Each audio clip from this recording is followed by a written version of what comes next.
La population constitue un élément capital pour transformer ces pays avec toute possibilité de devenir une puissance. Ainsi, les facteurs démographiques peuvent jouer un rôle considérable dans l'émergence de ces pays car ils constituent un élément du développement et du progrès social, ainsi que de la force militaire. C'est pourquoi Eden Kodio nous apprend que l'Afrique doit s'attaquer à soutenir les taux de natalité susceptibles d'assurer le renouvellement de générations car la croissance démographique représente un investissement pour le futur. C'est dans la croissance que l'Afrique trouvera des vraies ressources naturelles suffisantes, indispensables à la maîtrise de son espace géographique. On peut noter qu'en rapport avec la croissance, la masse démographique peut devenir un facteur de développement lorsque elle se trouve en harmonie avec l'espace. Par contre, elle peut devenir un frein de développement et un facteur de pauvreté dans les cas inverses. C'est ainsi que Mao Tse-tung résumait parfaitement les problèmes en déclarant « Une nouvelle naissance est une bouche de plus à nourrir, mais c'est aussi des bras supplémentaires pour travailler. » En effet, estimé en 2017 à 90 millions d'habitants, la population de la RDC est caractérisée par une faible densité et sa jeunesse avec un taux d'accroissement élevé, avec l'espérance de vie d'à peu près 50 ans. C'est une mosaïque ethnique loin d'être cimentée et bétonnée par un sentiment national profond. Classée en 4e position en Afrique après le Nigeria, l'Égypte et l'Éthiopie, cette population constitue une force. Cette donnée démographique peut permettre au Congo-Kinshasa de marquer sa présence sur la scène africaine et internationale. Mais faut-il que cette démographie soit évaluée à sa juste valeur, grâce à l'éducation, à l'instruction, au travail et à sa détermination, car l'ignorance ne paye pas. Or, le monde d'aujourd'hui se veut compétitif. Pour gagner le pari du grand rendez-vous des données et du recevoir, ce capital humain peut déterminer la politique de la RDC sur le plan économique et militaire.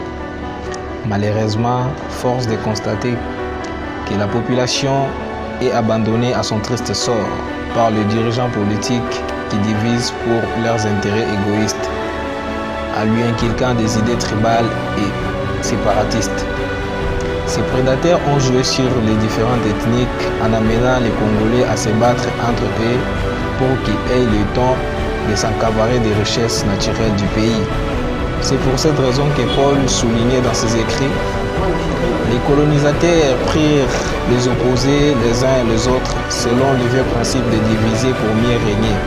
Et cela a été vécu au Katanga entre le Balubaha du Kasaï et les Katangais. Au nord Kivu, au sud Kivu et au Congo central, l'Équateur, l'Ituri dans l'ancienne province orientale. Aujourd'hui contiennent à se faire sentir. L'éducation de cette population congolaise, doublée de la promotion à la recherche scientifique, offrirait à ces grands pays un développement. En effet, le Congo-Kinshasa aujourd'hui est placé parmi les pays fragiles et malades de l'Afrique, voire même du monde, à cause des problèmes d'hommes, qui jusque-là n'ont pas pris leur ferme engagement patriotique vis-à-vis de leur pays. Il est cependant grand temps de se mettre au travail en évitant la corruption qui caractérise à tous les niveaux. Le Congo-Kinshasa devrait mettre sur pied les stratégies de réforme de l'armée, surtout en tenant compte des nombres d'éléments par kilomètre carré pour sauvegarder l'unité territoriale contre l'éventuelle tentative de balkanisation du pays. Compte tenu de toutes les stabilités de guerre qu'a traversé la RDC, un constat est que les effectifs militaires sont encore faibles à cause des enjeux accordés à cet immense et grand pays. De devenir une puissance africaine n'est pas du tout utopique, car avec cette population, les ressources que dispose la RDC, on peut y arriver seulement s'il y a la prise de conscience. Autre chose, pour que la RDC devienne une puissance, il faudrait que les dirigeants congolais luttent pour les changements de mentalité en abandonnant tous la vie de dépendance.